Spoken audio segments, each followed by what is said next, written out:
Welcome back to the Mash Paddle YouTube channel. Today we're going to brew a really simple extract Imperial Bourbon Vanilla Porter. Trust me, it's simple.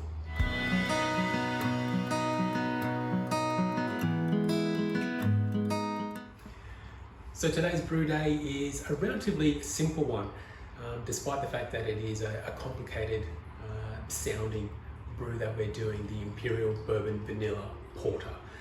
Being an extract recipe, there's actually only two ingredients that we're using today, believe it or not. We are using Thomas Cooper's Porter tins, the Devil's Half Ruby Porter. We're going to be using 3 of those today, and we're going to be using a kilo of light dry malt extract as well. That, with our water in the fermenter, that's all that's going to go into this brew. Not exactly. There is going to be a couple of other things that we're going to add during the fermentation stage. We're going to have some oak chips that I've got soaked in bourbon that's going to go in, and 15 mils of vanilla extract are going to go in on day 7, but I'll talk a bit more about those in a moment. Right up now, let's get cracking into the brew day. A really simple extract Imperial Bourbon Vanilla Porter.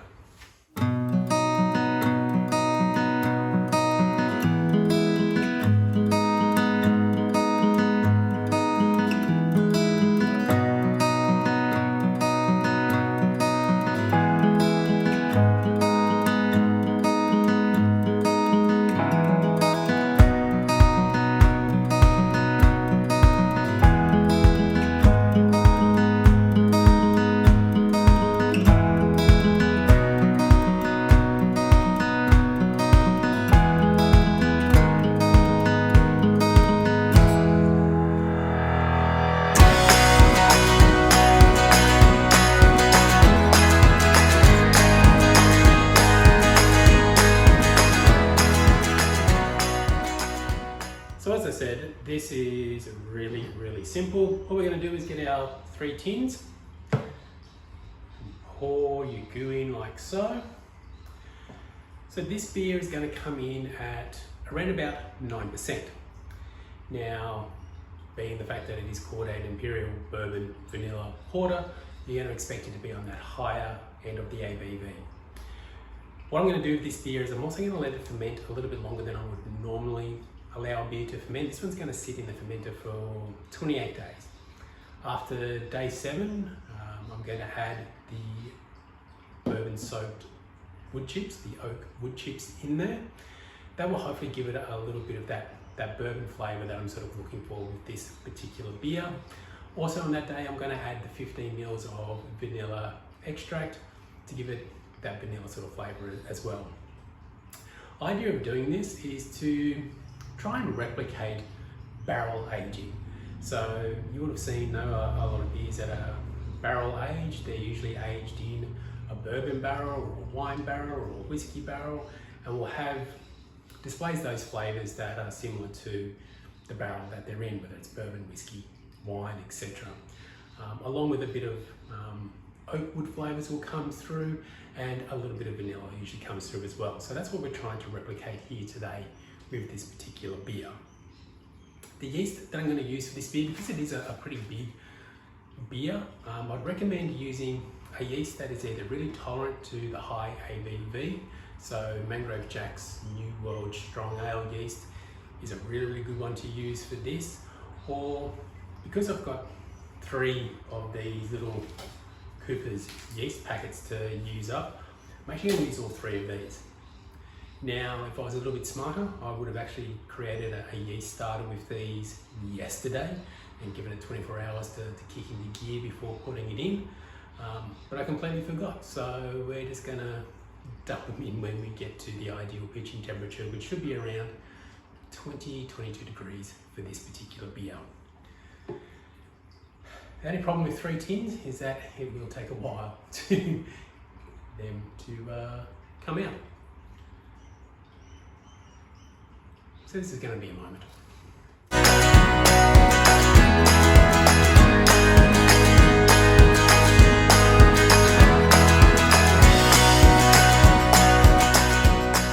Clever. I'll do 2 at once.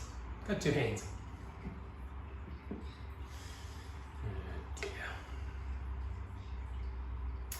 Once we have the extract tins in, I'm going to add about 3.5 litres of hot water, and then I'm going to mix in the dry light malt extract. We'll give it a stir, and then we'll top it up with chilled water till we get to around about the 19 litre mark.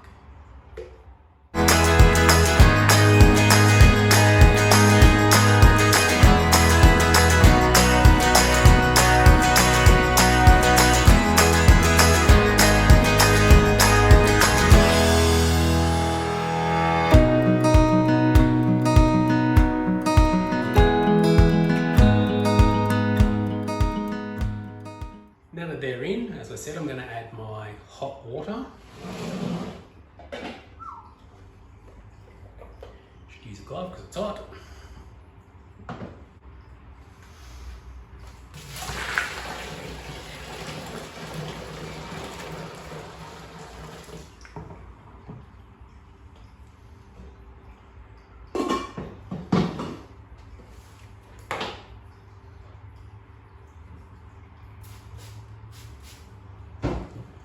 We get that quick stir through.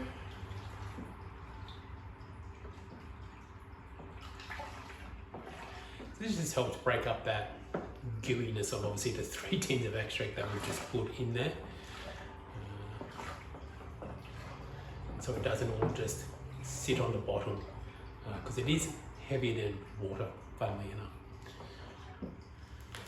So next up we'll add the 1 kilo of light dry malt extract. You could add 1.2 kilos of liquid light malt extract if you wanted. I'm using the dry because I've got it laying around.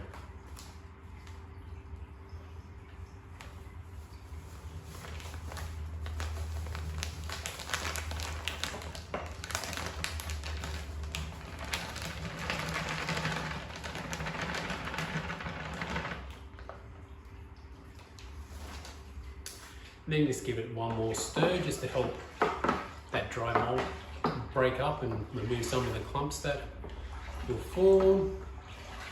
Get a nice good mixture going.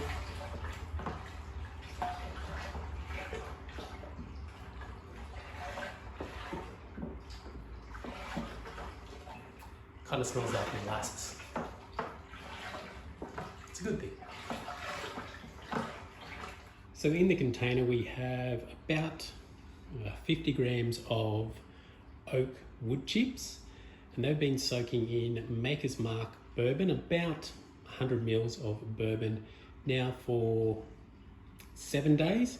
And on day 7 of fermentation, I'm going to throw all of this into the fermenter, along with about 15 mils of vanilla extract to give it that nice bourbon vanilla flavour that we're after here. And now for the last step is to just add about 11 litres of chilled water.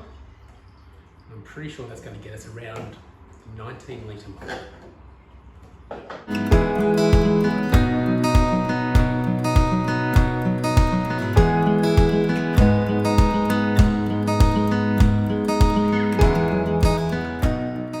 It's at 22 degrees, which is where I'm going to pitch yeast at. I've just taken a gravity reading and we're sitting at 1.084, probably around about the mark that I was sort of looking for with this one.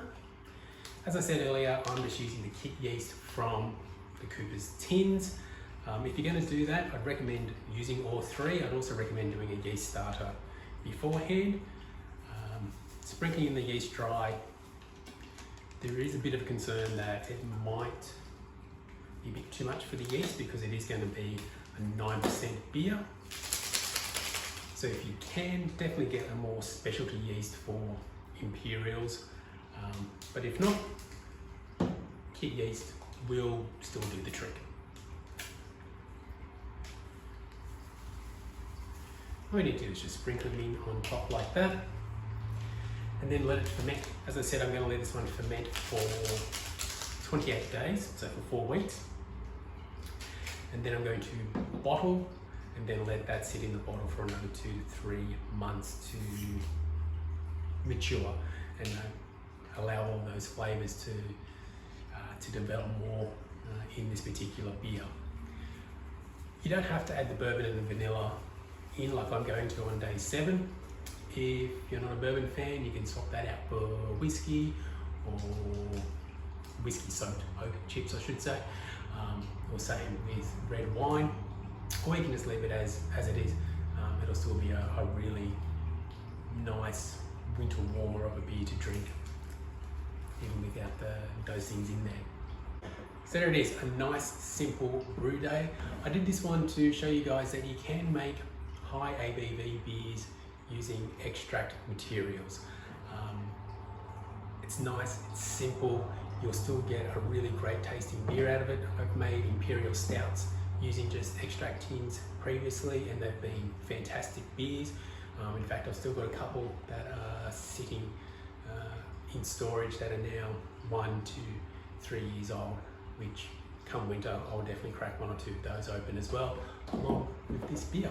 So when this is ready to taste and sample, I will pop the video up, but that's probably going to be in about 4 months. So we'll see you then.